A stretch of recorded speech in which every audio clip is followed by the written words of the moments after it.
Assalamualaikum warahmatullahi wabarakatuh.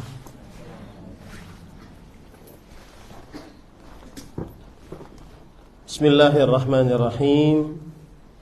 Innal hamdalillah nahmaduhu wa nasta'inuhu wa nastaghfiruh wa na'udzu billahi min shururi anfusina wa sayyiati a'malina.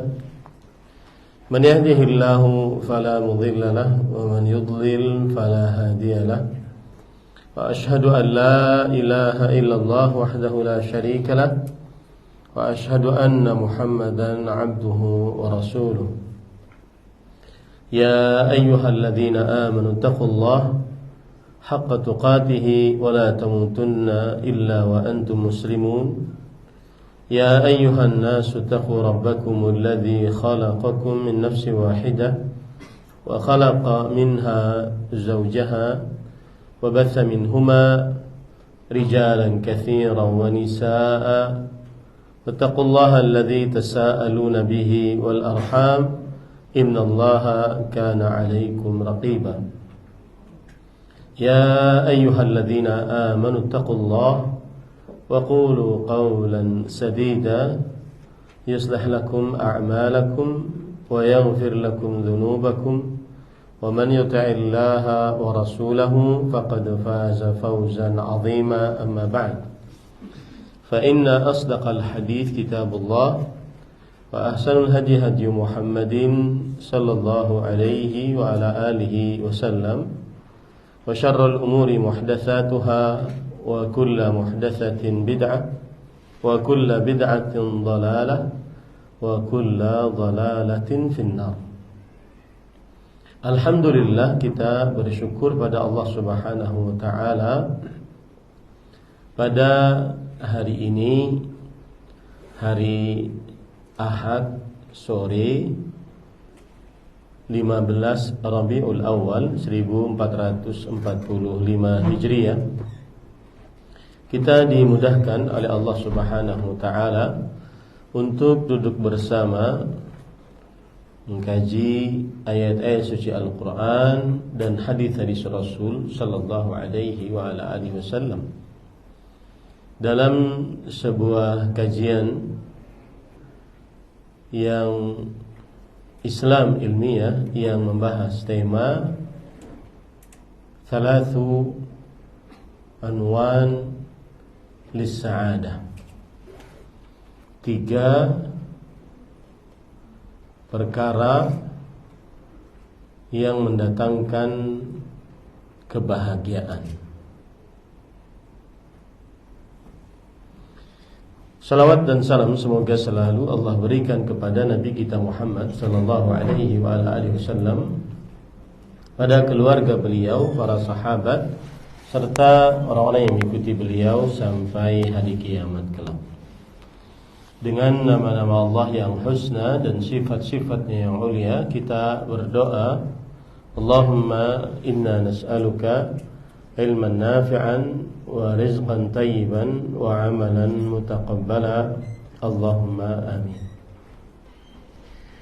Ahibati akhawatil muslimah, afanillah wa iyakun, saudari-saudari muslimah yang semoga selalu diberikan afiat oleh Allah Subhanahu wa ta'ala. Tema kita adalah 3 tanda kebahagiaan dalam diri wanita muslimah. Dan tema ini diambilkan dari perkataan yang dituliskan oleh Al-Imam Muhammad bin Abdul Wahhab An-Najdi rahimahullahu ta'ala di dalam muqaddimah Al-Qawaidul Arba' yang beliau tulis. Beliau mengatakan, Bismillahirrahmanirrahim, As'alullah al-Karima Rabbal Arshil Azimi an yatawallaka fid dunya wal akhirah wa an yaj'alaka mubarakan aynama kunta wa an yaj'alaka mimman idza u'tiya syakara wa idza betuliya sabara wa idza adnaba istaghfara fa inna haula'i thalath unwanus sa'adah. Al-Imam Muhammad bin Abdul Wahhab Al-Mujaddid An-Najdi rahimahullah, beliau berkata, yang artinya dengan nama Allah yang Maha Pengasih lagi Maha Penyayang, aku memohon kepada Allah yang Maha Pemurah, Tuhan yang memiliki arsy yang agung. Semoga Allah Subhanahu wa ta'ala menolongmu di dunia dan di akhirat. Dan semoga Allah Subhanahu wa ta'ala menjadikan engkau penuh dengan berkah dimanapun engkau berada. Dan semoga Allah Subhanahu wa ta'ala menjadikan engkau termasuk orang yang jika diberi nikmat langsung bersyukur, jika diberi ujian langsung bersabar, dan jika melakukan dosa langsung beristighfar. Sesungguhnya 3 perkara tersebut adalah tanda kebahagiaan. Dari sinilah tema tersebut. Ya, dari sinilah tema tersebut. Dan kalau kita lihat tema perkataan tersebut dinukil oleh Al-Imam Al-Mujaddid Muhammad bin Abdul Wahhab rahimahullahu ta'ala dari perkataan Imam Ibnu Qayyim Al-Jauziyah rahimahullahu ta'ala. Baik.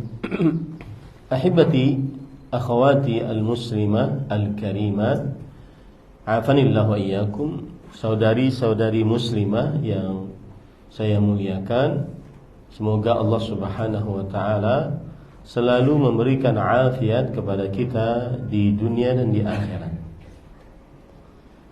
3 konsep bahagia di dalam hidup. Sebelum saya menyebutkan dan kita bahas bersama-sama apa 3 konsep tersebut yang tadi sudah disebutkan, maka kita ingin tahu kata bahagia secara bahasa Indonesia apa artinya. Bahagia adalah keadaan atau perasaan senang dan tentram, dalam tanda kurung bebas dari segala yang menyusahkan. Bahagia sama dengan beruntung. Ya. Jadi bahagia itu adalah perasaan qalbu dan bukan penampakan dari keadaan lahiriah manusia. Saya ulangi, bahagia adalah perasaan qalbu yang ada pada diri manusia, bukan pada penampakan lahiriah yang ada pada diri seseorang. Merasa senang atau terlihat senang bukan berarti menjadi bahagia.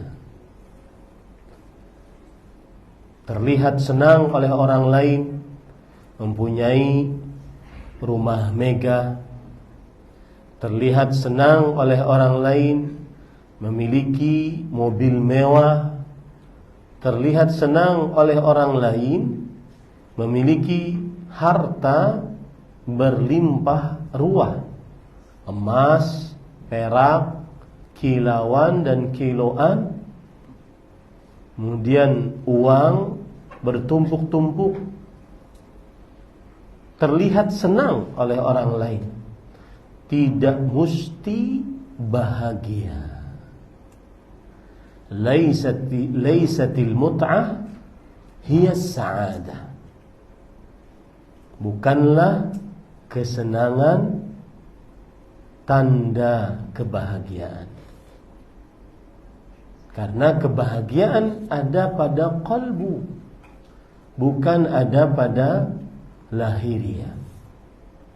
Inilah yang dimaksud oleh Rasul sallallahu alaihi wa ala alihi wasallam dalam hadis sahih,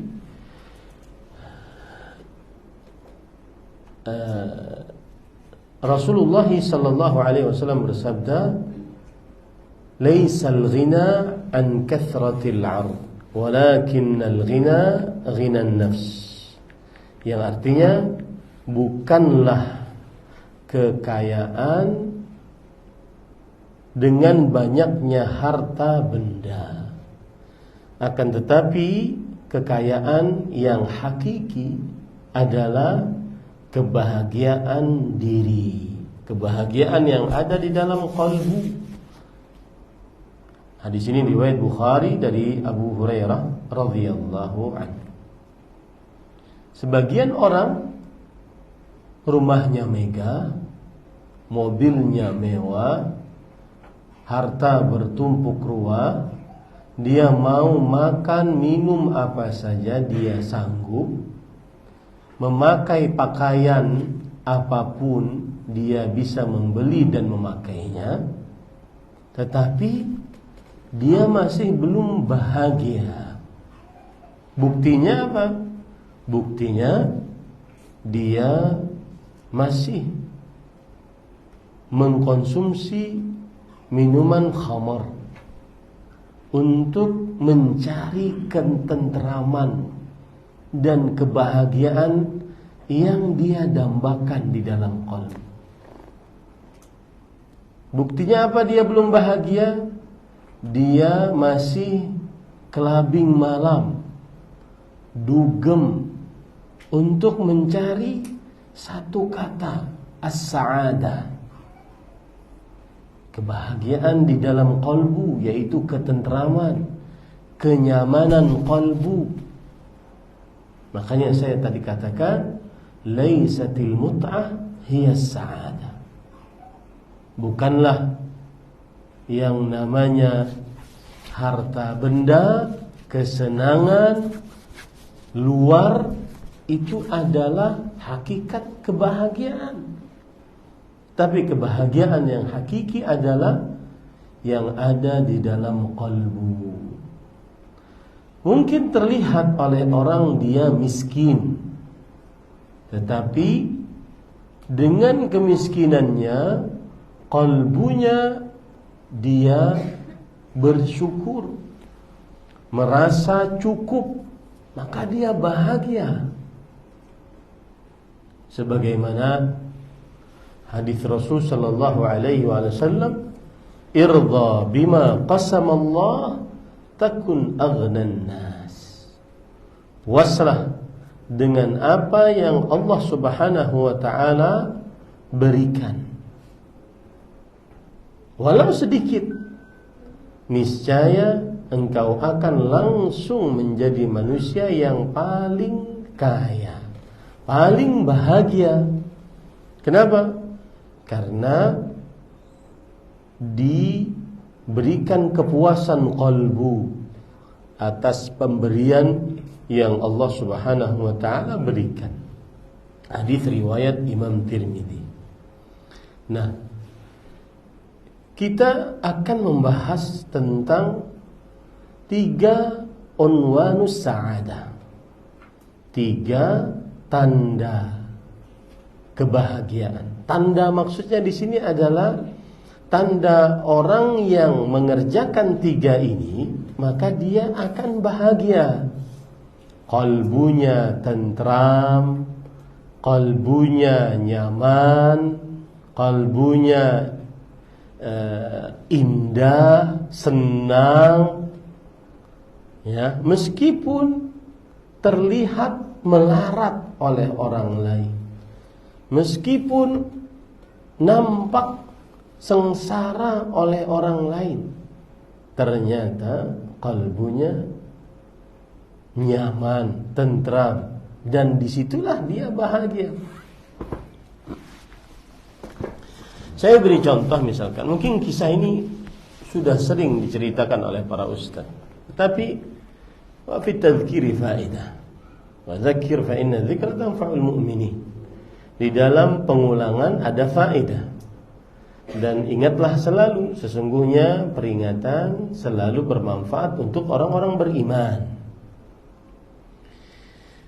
Akhawatil muslimat, a'adhanillahu wa iyyakum, disebutkan oleh Imam Ibnu Hibban dalam kitabnya Ats-Tsiqat, kisah seorang rawi dari kalangan tabi'i, Abdullah bin Zaid Al-Jarmi, yang terkenal dengan kunyahnya Abu Qilabah, murid terkemuka dari Abdullah bin Abbas radhiyallahu anhuma, sahabat Nabi, ahli tafsir.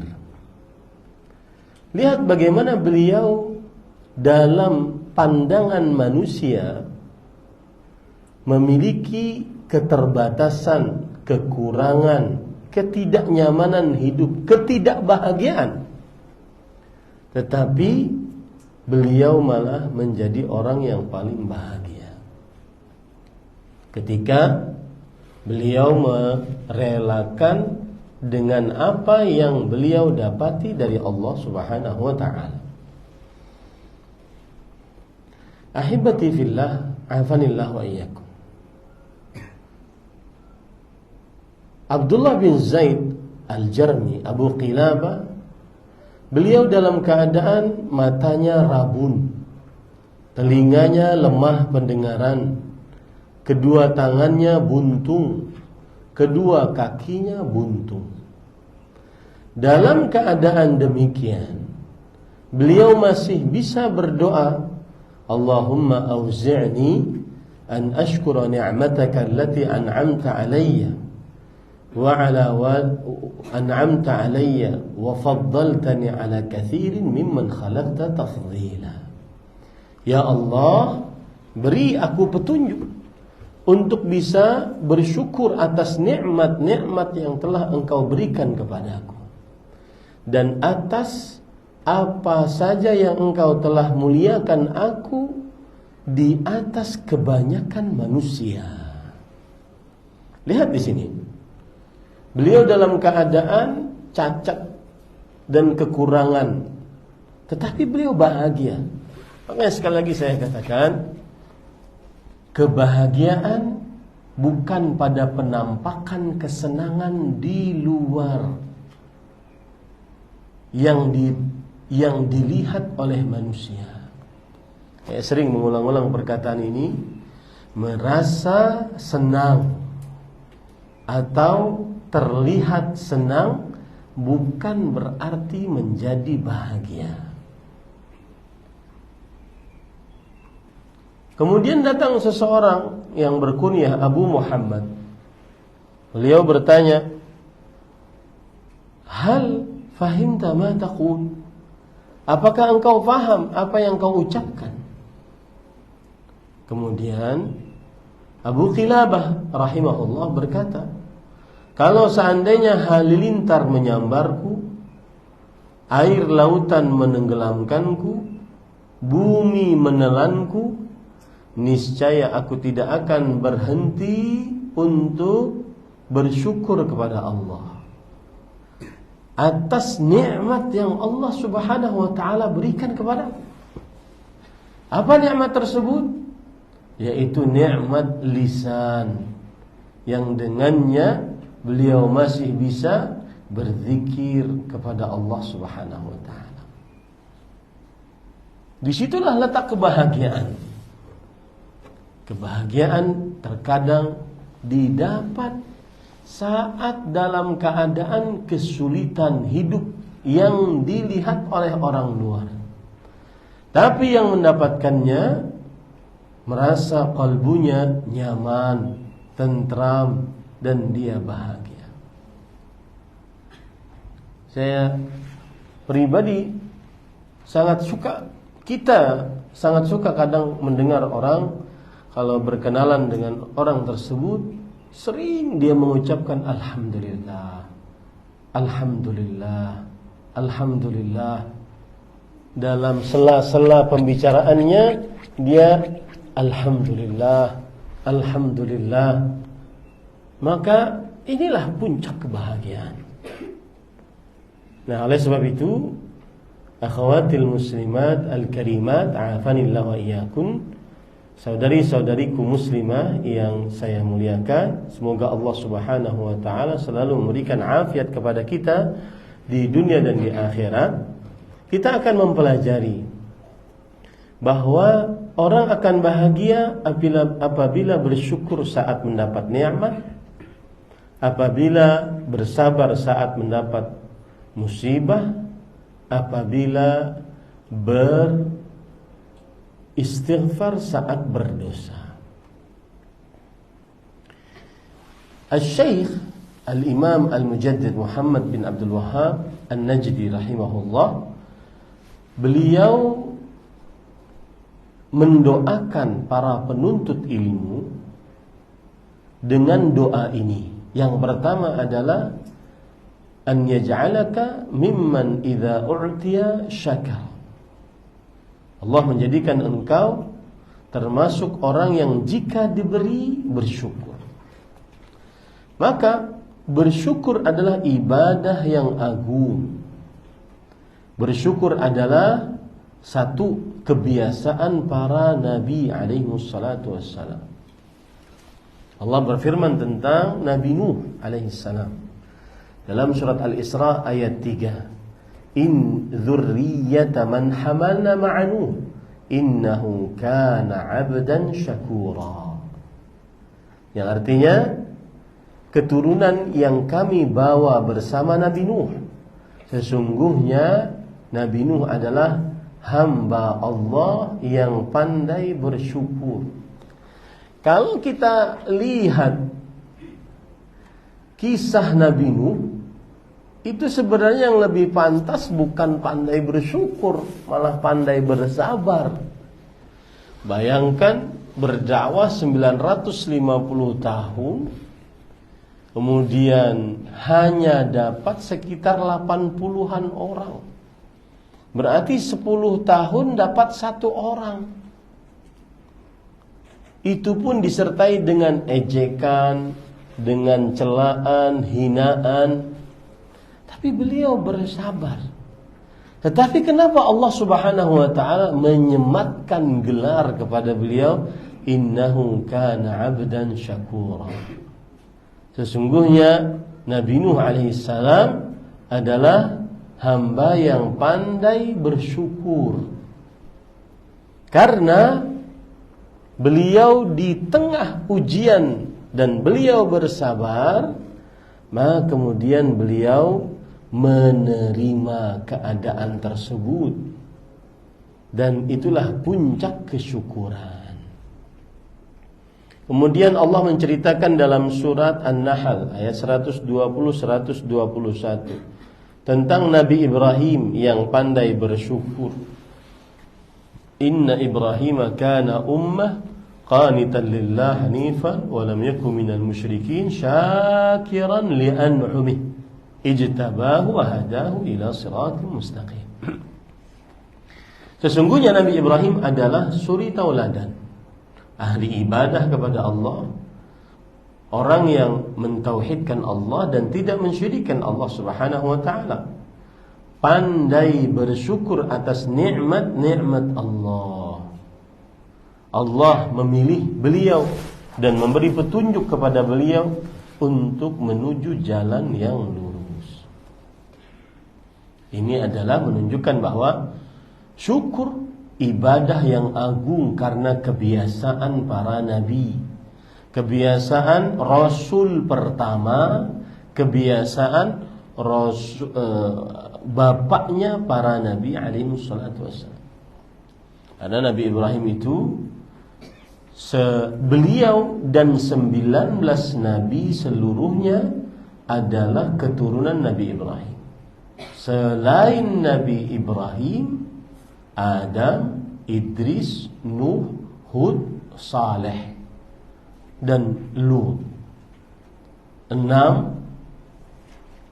Dan selainnya 19 orang termasuk Nabi Ibrahim adalah keturunan Nabi Ibrahim alaihissalam. Maka ini syukur adalah ibadah yang agung.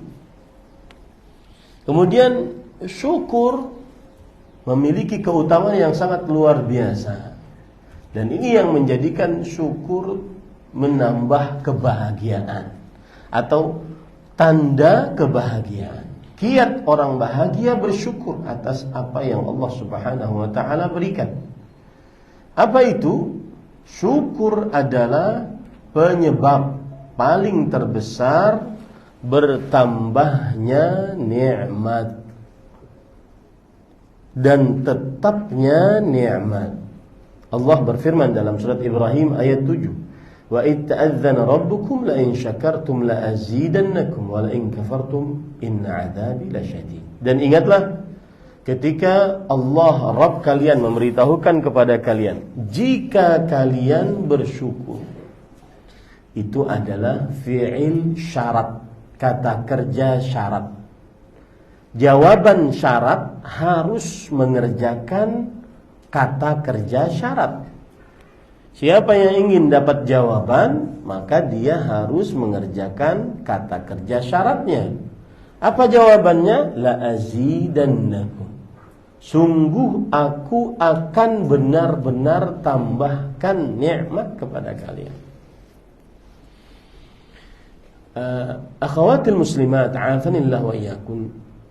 Saudari-saudari muslimah yang saya muliakan karena Allah, semoga Allah Subhanahu wa taala selalu memberikan afiat kepada kita di dunia dan di akhirat.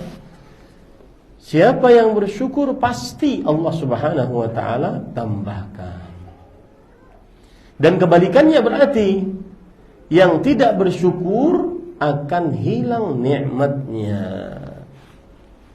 Coba perhatikan dalam surat An-Nahl ayat 112. Yang tidak bersyukur akan hilang nikmatnya.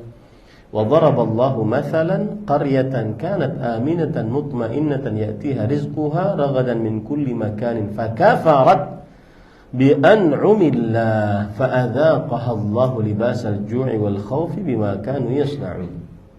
Allah membuat perumpamaan sebuah kampung yang asalnya aman dan tenang. Datang rizkinya dari setiap tempat.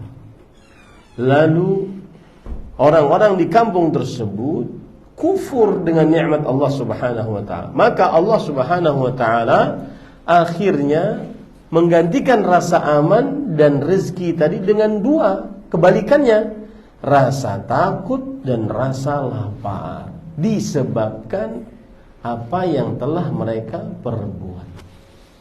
Inti pendalilan dari ayat ini adalah Allah Subhanahu wa taala memberikan nikmat kepada penduduk negeri tersebut dua hal, yaitu keamanan dan rezeki. Keamanan dan rezeki.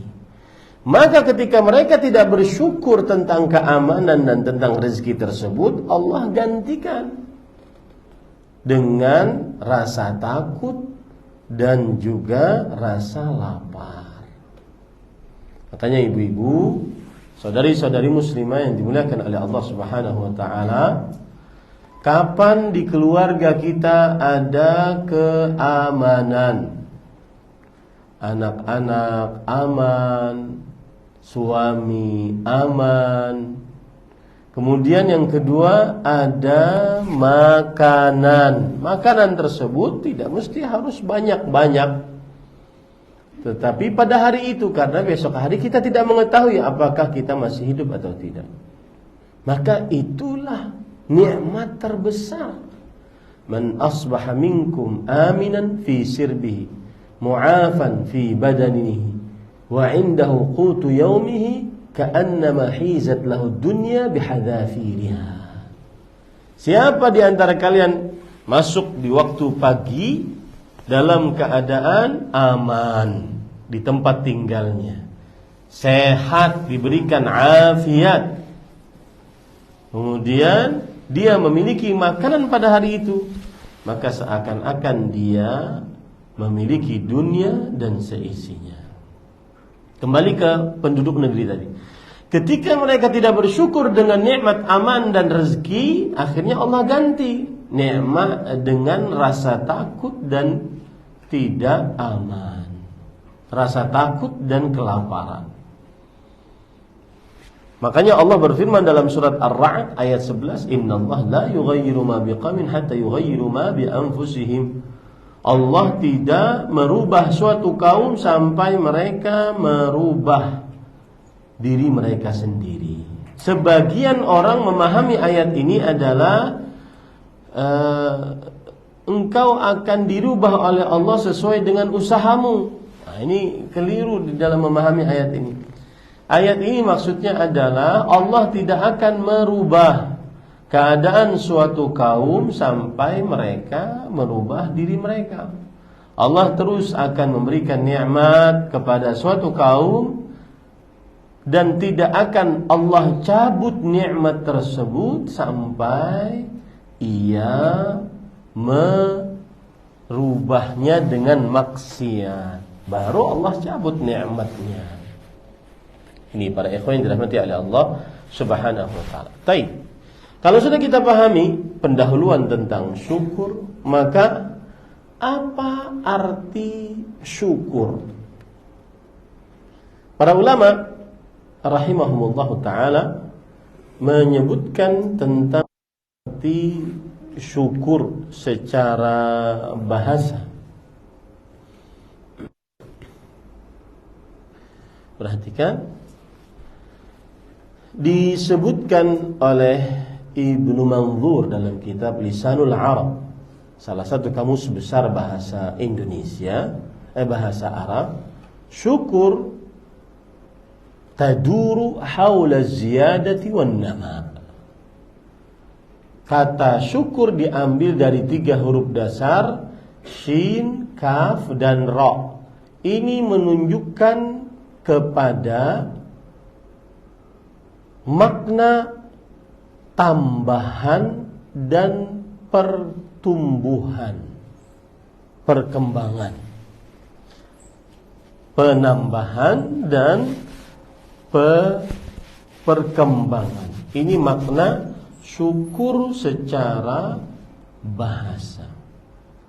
Adapun makna syukur secara istilah syariat adalah disebutkan oleh para ulama rahimahumullah ta'ala, di antaranya Imam Al-Qurtubi dalam kitabnya Lisan Al-Jami' Ahkam Al-Quran, al-i'tiraf bit-taqsir fi syukril mun'im. Syukur adalah mengakui kekurangan di dalam mensyukuri pemberi nikmat. Tetapi pengertian ini kurang, karena kalau kita melihat di dalam sebuah pengertian, maka tidak boleh kita menyebutkan kata yang sedang diartikan. Maka para ikhwan yang dirahmati oleh Allah, wallahu alam,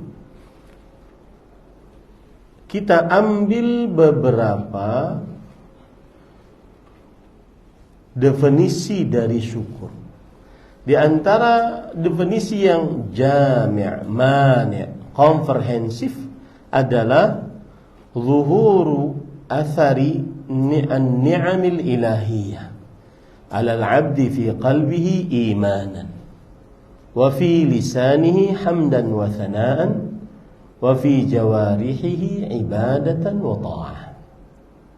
Artinya, syukur adalah penampakan bekas nikmat-nikmat Allah pada seorang hamba melalui kalbunya dengan cara mengimani nikmat tersebut datang dari Allah, melalui lisannya dengan cara memuji dan menyanjung Allah, melalui ibadah, melalui anggota tubuhnya dengan cara pengerjaan ibadah dan ketaatan. Nah, itulah pengertian syukur yang lengkap, yaitu nampaknya bekas nikmat Allah yang ada pada seorang hamba dengan cara qalbunya mengimani nikmat itu datang dari Allah, lisannya memuji atas nikmat tersebut, anggota tubuhnya mengerjakan ketaatan kepada Allah Subhanahu wa ta'ala. Kemudian Al-Imam Ibnu Qayyim Al-Jauziyah rahimahullahu ta'ala menyebutkan rukun bersyukur ada 3. Ini kembali lagi ya, jangan sampai kemana-mana pemikirannya. Jadi kenapa kita membicarakan syukur? Karena kita ingin bahagia. Salah satu kiat bahagia adalah bersyukur atas nikmat Allah. Tadi sudah kita sebutkan pengertian syukur, yaitu dia meyakini dalam kalbunya nikmat tersebut datang dari Allah. Kemudian dia mengucapkan dengan lisannya dan mengimplementasikan atau mengerjakan manifestasi dari syukur tersebut dengan mengerjakan ketaatan melalui anggota tubuhnya. Maka para ulama akhirnya mengatakan bahwa syukur ada 3 rukunnya. Jika saudariku muslimah yang saya muliakan ingin bersyukur, maka kerjakan 3 rukun ini. Yang pertama, al-i'tiraf bin ni'mah, mengakui nikmat, bahwa nikmat ini datang dari Allah Subhanahu wa ta'ala. Mengakui adanya nikmat. Dan ini adalah langkah pertama seseorang bisa bersyukur. Ma'rifatun ni'mah, mengenal nikmat. Misalkan Allah berfirman dalam Al-Quran, wa fi anfusikum afala tubsirun, wa fis samai rizqukum wa ma tu'adun. Dan sebelum ayatnya, wa fil ardi ayatun lil muqinin, wa fi anfusikum afala tubsirun, wa fis samai rizqukum wa ma tu'adun. Di dalam bumi ada ayat-ayat, tanda-tanda kuasa Allah untuk orang-orang yang yakin. Di dalam diri kalian, apakah kalian tidak melihat tanda-tanda kuasa Allah, nikmat-nikmat Allah? Dan di langit ada rezeki kalian yang dijanjikan untuk kalian. Maka kiat pertama bersyukur adalah mengenal nikmat. Dan ini adalah gaya hidup yang sangat menarik. Kenali nikmat yang Allah berikan kepada kita. Niscaya mengurangi rasa iri, dengki, hasad yang ada pada kalbu kita. Dari mulai nikmat tubuh yang sempurna. Allah Subhanahu wa ta'ala berfirman di dalam Al-Quran, wa laqad khalaqnal insana fi ahsani taqwim. Sungguh kami telah ciptakan manusia dalam bentuk yang sangat sempurna. Kenali nikmat. Nikmat mata, nikmat telinga, nikmat tangan, lisan. Dan Allah sering sekali menyebutkan akan hal ini. Di antaranya dalam surat Al-Balad, alam naj'al lahu 'ainain wa lisanan wa syafatain. Bukankah kami telah jadikan untuk manusia 2 mata, 1 lisan, 2 bibir. Ini fungsinya, tujuannya adalah agar manusia bersyukur dengan cara mengenali nikmat. Yang kedua, rukun bersyukur yaitu ma'rifatul mun'im, mengenal sang pemberi nikmat. meyakini bahwa nikmat tersebut adalah dari Allah Subhanahu wa taala. Maka akhirnya kita akan pandai bersyukur. Yang ketiga, sarfuha fi ta'atillah azza wa jalla. Menggunakan nikmat tersebut untuk mengerjakan ketaatan kepada Allah Subhanahu wa taala. Oleh karenanya para ulama mengatakan kullu ta'ah syukrun lillahi azza wa jalla. Setiap ketaatan adalah bentuk manifestasi dari bersyukur kepada Allah Subhanahu wa taala. Jika Anda mengaku orang yang bersyukur, maka semestinya banyak prestasi ketaatan. Nah, ini saya ingin menyinggung kepada saudari-saudariku muslimah, terutama yang sudah lama mengenal dakwah sunnah ini, agar berprestasilah di dalam rumah masing-masing. Jangan terlalu banyak dengan urusan di luar rumah. Berprestasilah dengan memperbanyak ibadah kepada Allah, seperti menghatamkan Al-Quran, menghafal Al-Quran, berzikir, berselawat, beristighfar. Berprestasilah di dalam sholatmu, seperti sholat qabliyah, ba'diyah, sholat witir, duha. Dan witir kan macam-macam bentuknya. Kerjakan satu-satu itu. Ada witir yang 1 rakaat, ada witir yang 3 rakaat. 3 rakaat ada 2 macam bentuknya, 2 rakaat salam, 1 rakaat salam, atau 3 rakaat sekaligus. Ada witir 5 rakaat, ada witir 7 rakaat, ada witir 9 rakaat dengan cara 8 rakaat sekaligus, lalu duduk, kemudian naik lagi untuk rakaat yang ke-9, baru setelah itu tasyahud pada rakaat yang ke-9. Kerjakan itu, prestasi. Buat prestasi di rumah masing-masing.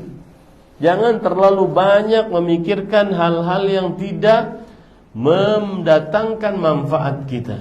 Ada ustadz poligami sibuk sendiri. Prestasi, ya, prestasi, buat prestasi di dalam rumah. Cari surgamu di dalam rumahmu. Berprestasi mengurus suami, telaten mengurus suami. Berprestasi sabar mendidik anak. Berprestasi, tidak usah terlalu banyak status-status. Kadang-kadang saya heran, sebagian akhwat yang sudah ngaji terlalu banyak statusnya, baik melalui status WhatsApp-nya atau status Facebook-nya, dilihat oleh orang banyak, dibacain, nambah-nambahin pertanyaan nanti di dalam buku catatan amal. Padahal dia bisa lebih banyak berprestasi dengan cara beristighfar. Apalagi ada perkataan para ulama, ajibtu min qaumin halaku wa ma'ahum najatuhum. Aku heran ada orang-orang yang binasa padahal mereka memiliki penyelamatnya. Apa itu penyelamatnya? Yaitu banyak istighfar. Makanya Allah Subhanahu wa taala berfirman, "Wa ma kana Allahu mu'adzibahum wa hum yastaghfirun."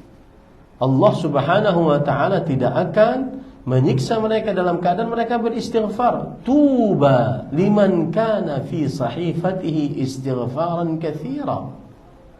Yang artinya alangkah indahnya bagi siapa yang di dalam buku catatan amalnya istighfar yang banyak.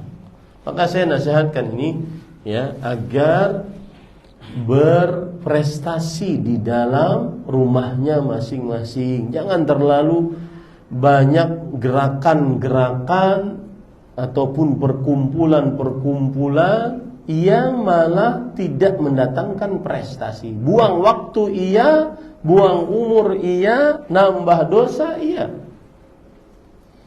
Ini ahibati fillah, afanillah wa iyyakum.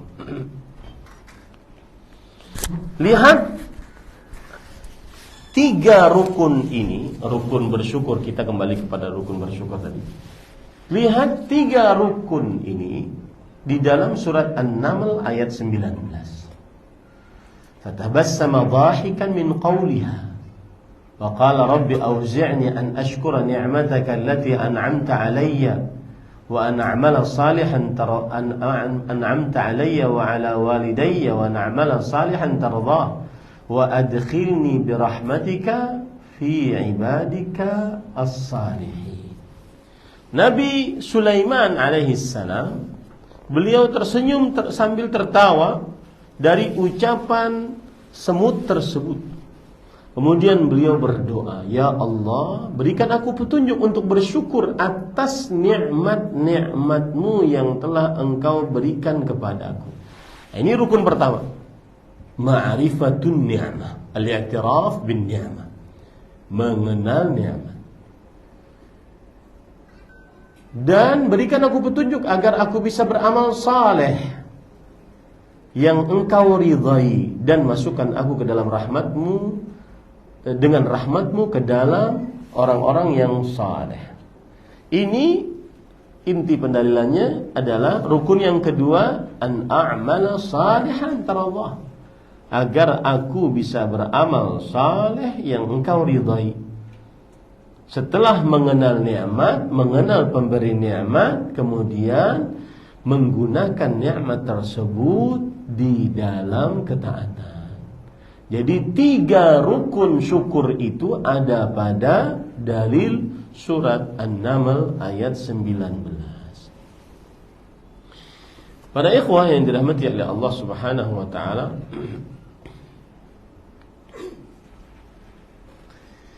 ada perkataan yang menarik dikatakan oleh Fadilat Syekh Al-Allamah Sulaiman bin Abdullah Al-Syekh dalam kitab Taisir Al-Aziz Al-Hamid.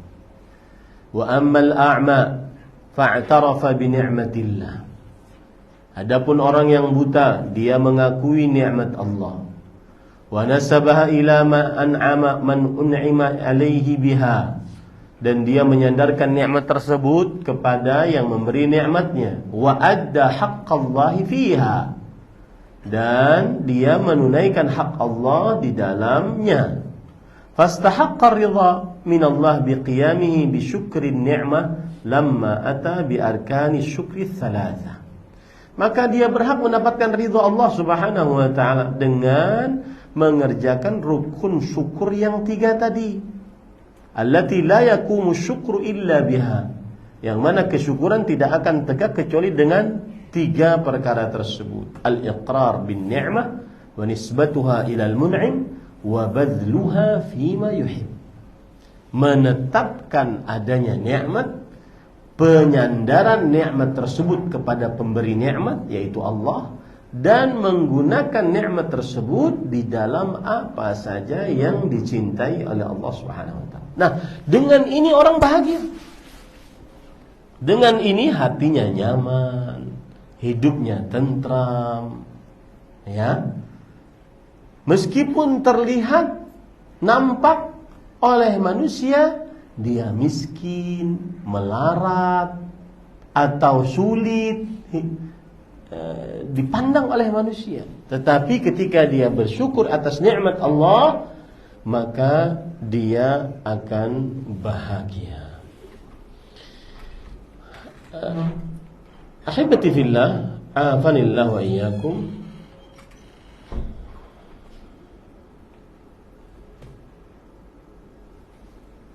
Yang kedua sekarang, yaitu mimman idza betuliya sabara. Ya Allah, jadikanlah ia sebagai orang yang apabila diberi musibah dia bersabar.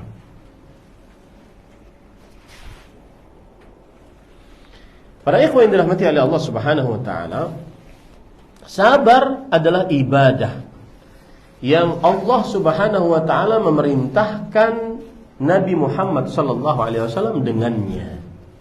Sebagaimana dalam surah An-Nahl ayat 127, wasbir wama sabruka illa billah.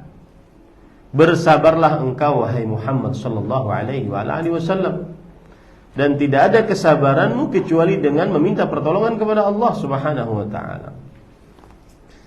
Dan apabila Allah memerintahkan bersabar kepada Nabi Muhammad sallallahu alaihi wasallam, berarti itu juga perintah untuk kita. Bahkan Allah memerintahkan secara khusus untuk kita agar bersabar. Di antaranya surat Ali Imran ayat 102 ayat 200. Ya ayyuhalladzina amanu sabiru wasabiru. Wahai orang yang beriman, bersabarlah dan teruslah berusaha sabar. Nah, karena dia perintah, maka al-aslu fil amri lil wujub. Asal hukum bersabar adalah wajib. Kenapa? Karena diperintahkan oleh Allah Subhanahu wa taala. Lalu, apa itu pengertian sabar? Sabar artinya adalah al-habs, menahan. Ya, menahan. Sedangkan sabar secara istilah syariat, habsul qalbi wal lisani wal jawarihi ala ta'atillah wa ala aqdarillah wa an ma'siyatillah. Menahan qalbu, lisan, anggota tubuh untuk selalu taat kepada Allah, selalu dapat menahan musibah-musibah yang Allah berikan, dan selalu menjauhi maksiat Allah Subhanahu wa taala. Itulah sabar. Dan ada penemuan atau penjelasan, bukan penemuan, penjelasan dari Syekhul Islam Ibnu Taimiyah rahimahullah tentang martabat sabar. Beliau mengatakan, as-sabru ala ta'atillah afdalus sabr. Sabar dalam mengerjakan ketaatan kepada Allah, sabar paling tinggi. Lianna fiha al-jidd wal ijtihad. Karena di dalamnya kita mengeluarkan effort, usaha untuk taat kepada Allah. Makanya yang saya katakan tadi, ya, khusus untuk saudari-saudariku muslimah, gunakan waktumu, kesempatanmu luas-luasnya untuk berprestasi dalam ibadah, seluas-luasnya. Tidak usah terlalu sibuk dengan media sosial, tetapi perbanyaklah prestasi ibadah di dalam rumahmu. Perbanyaklah prestasi ibadah dalam ketelatenan mengurus suamimu dan kesabaran mendidik anakmu. Saya punya pesantren putri, Intan Ilmu Putri. Salah satu klausul target lulusannya adalah mencetak muslimah yang terampil mendidik, melayani suami dan sabar mendidik anak. Kalau dua itu dia sudah kerjakan, meskipun dia tidak hafal Quran, tidak bisa bahasa Arab, maka niscaya dia sukses. Ini ibu-ibu, saudari-saudari muslimah yang dimuliakan oleh Allah Subhanahu wa ta'ala. Tadi martabat sabar, sabar mengerjakan ketaatan lebih afdal daripada adalah martabat yang paling tinggi. Kemudian sabar menjauhi maksiat lebih rendah daripada sabar mengerjakan ketaatan. Sabar menghadapi musibah lebih rendah daripada sabar menjauhi maksiat. Kenapa demikian? Kemudian beliau contohkan. Sebelum kenapa demikian, kemudian beliau contohkan. Nabi Yusuf alaihissalam, beliau bersabar ketika dibuang oleh saudaranya ke dalam sumur kering, lalu diangkut oleh para pengembara ke negeri Mesir, dijual sebagai budak dengan thamanin baks, dengan harga yang murah. Kesabaran Nabi Yusuf alaihissalam menghadapi itu lebih rendah daripada kesabaran beliau menghadapi rayuan istri gubernur Mesir Al-Aziz untuk berzina. Padahal kalau kita lihat, beratan sabar menghadapi musibah daripada sabar menjauhi maksiat. Maka sabar yang paling tinggi, sabar dalam mengerjakan ketaatan, sabar sholat malam, sabar menghatamkan Al-Quran per bulan, di samping banyak anak, banyak urusan suami, sabar berzikir pagi, sabar itu lebih tinggi derajatnya dibandingkan sabar menjauhi maksiat. Dan sabar menjauhi maksiat lebih tinggi derajat dibandingkan sabar menghadapi musibah. Kenapa? Karena yang namanya sabar menghadapi musibah hanya sekedar menghadapi. Dia tidak bisa mengelak apa-apa. Karena musibah Allah Subhanahu wa ta'ala takdirkan 50.000 tahun sebelum penciptaan langit dan bumi. Apa dalil atau apa bukti bersabar atas musibah lebih mendatangkan kebahagiaan? Maka jawabannya banyak ayat yang menunjukkan keutamaan bersabar. Di antaranya yang sangat luar biasa, innallaha ma'as sabirin. Sesungguhnya Allah Subhanahu wa ta'ala bersama orang-orang yang bersabar. Kebersamaan di sini ma'iyatun khassa, kebersamaan yang khusus yang artinya at-ta'yid, yaitu pemberian kekuatan, wal-aun, pemberian pertolongan. Nah, dari sini kita akhirnya ambil pelajaran bahwa bersabar atas musibah adalah kiat mendatangkan kebahagiaan. Dan orang yang mendapatkan musibah, maka tidak ada lain solusinya kecuali bersabar. Bersabar hukumnya wajib, dan di atas sabar terdapat ridha, dan hukumnya adalah dianjurkan.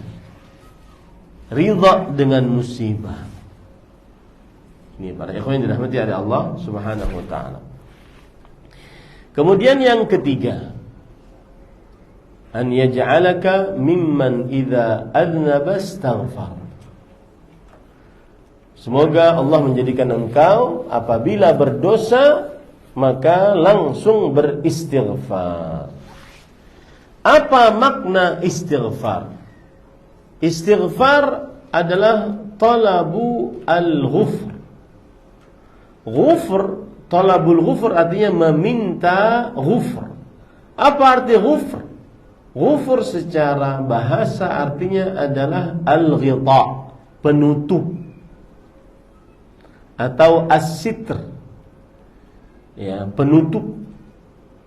Maka istighfar artinya adalah meminta kepada Allah Subhanahu wa ta'ala sitradz dzunub wa izalatu atharih, yaitu meminta ditutupnya dosa dan dihilangkannya bekas dosa. Ya, ditutupnya dosa dan dihilangkannya bekas dosa. Makanya sangat indah ketika seorang anak mendoakan orang tuanya dengan memintakan maghfirah untuk kedua orang tuanya yang sudah meninggal. Karena berarti dia mengerjakan atau meminta untuk orang tuanya 3 hal. Yang pertama, ditutupi aib dosanya setelah meninggalnya. Salah satu hal yang menjaga kehormatan orang tua kita adalah setelah mereka meninggal tidak dibongkar aibnya. Tidak dibongkar aibnya. Kemudian yang kedua, makna maghfirah adalah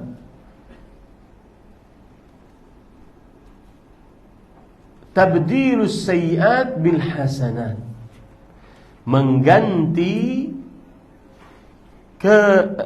dosa dengan amal saleh. Mengganti dosa dengan amal saleh. Sebagaimana firman Allah dalam surat Al-Furqan, illa man taba wa amana wa amila amalan salihan fa ulaika yubaddilullahu sayyi'atihim hasanat wa kana Allahu ghafuran rahima. Kecuali orang yang bertobat, beriman, beramal saleh, merekalah orang-orang yang digantikan dosa-dosa mereka dengan hasanah, dengan amal saleh. Dan Allah Maha Ghafur. Maka arti istighfar adalah meminta kepada Allah agar dosa diganti dengan hasanah. Arti istighfar yang ketiga adalah meminta kepada Allah agar dihapuskan dosa. Seperti misalkan ayat surah Az-Zumar ayat 53. Qul ya ibadiyalladzina asrafu ala anfusihim la taqnatu min rahmatillah innallaha yaghfirudz dzunuba jami'an.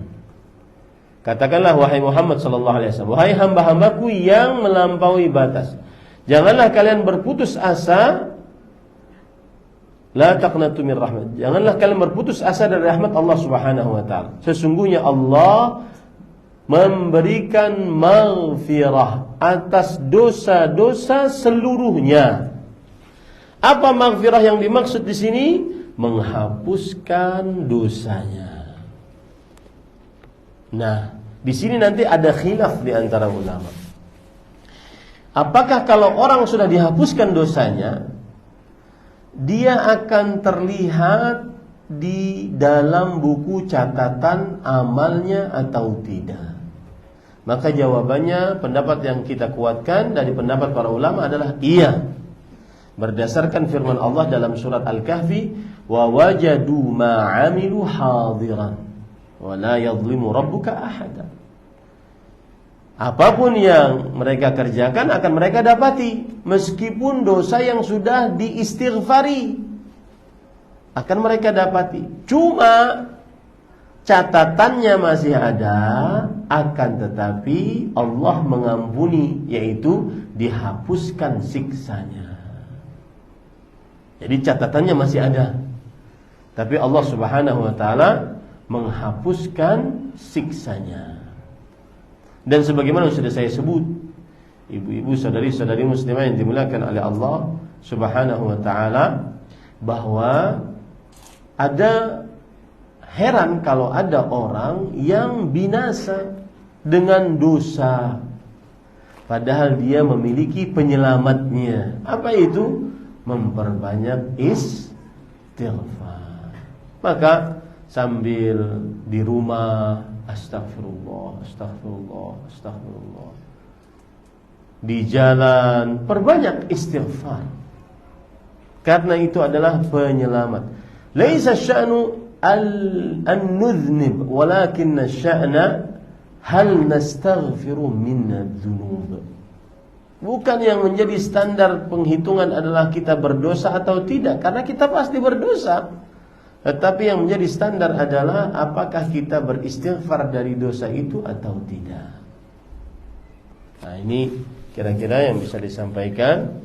Ada waktu 5 menit lagi untuk tanya jawab. Wallahu a'lam. Sallallahu nabiyana Muhammad walhamdulillahirabbil alamin.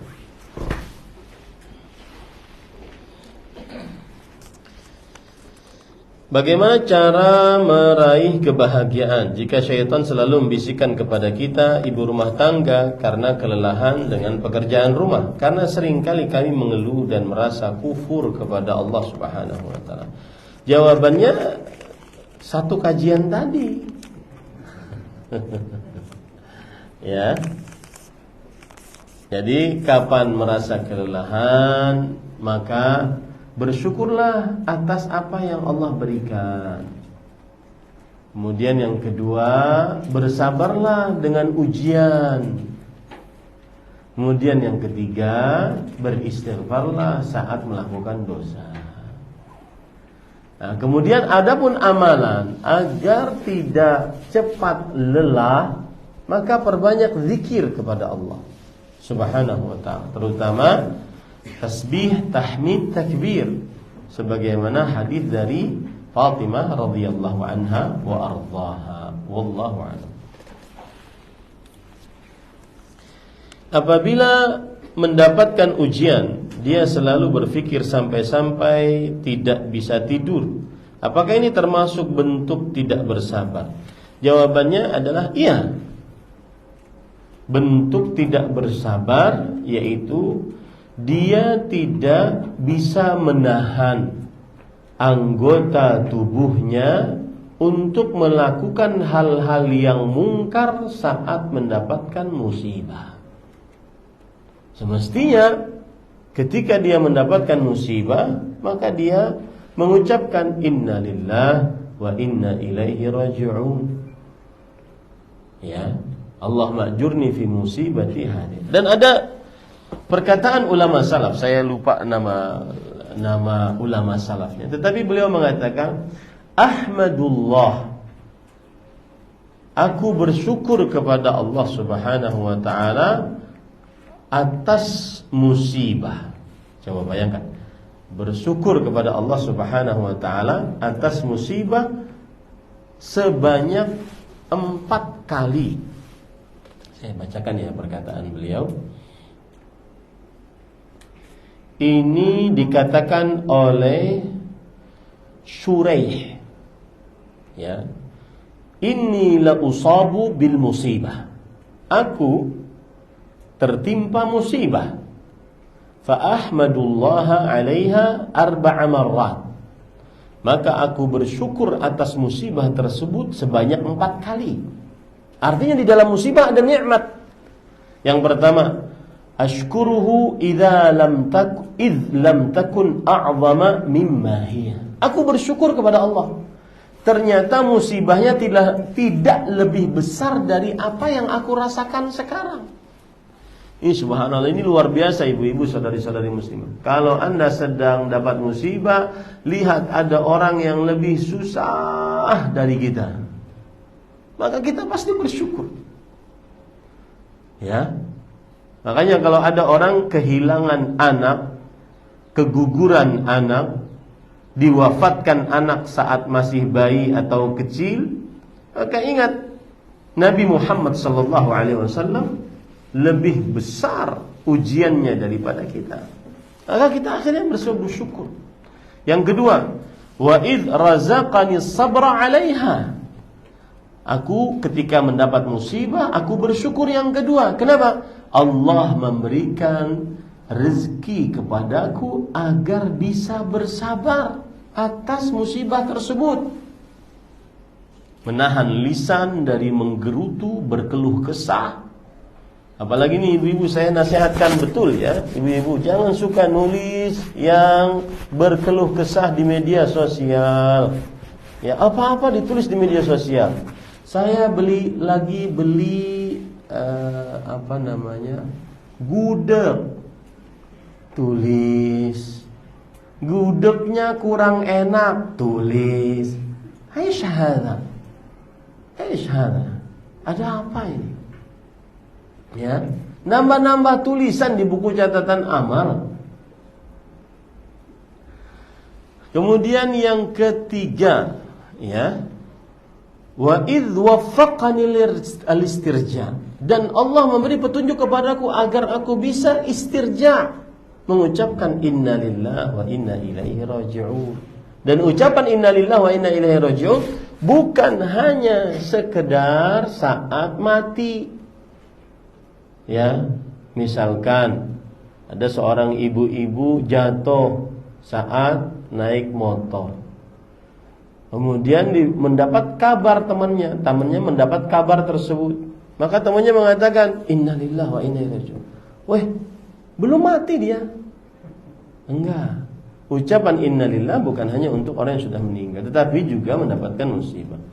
Kemudian yang keempat, 5 arju fihi minas thawab.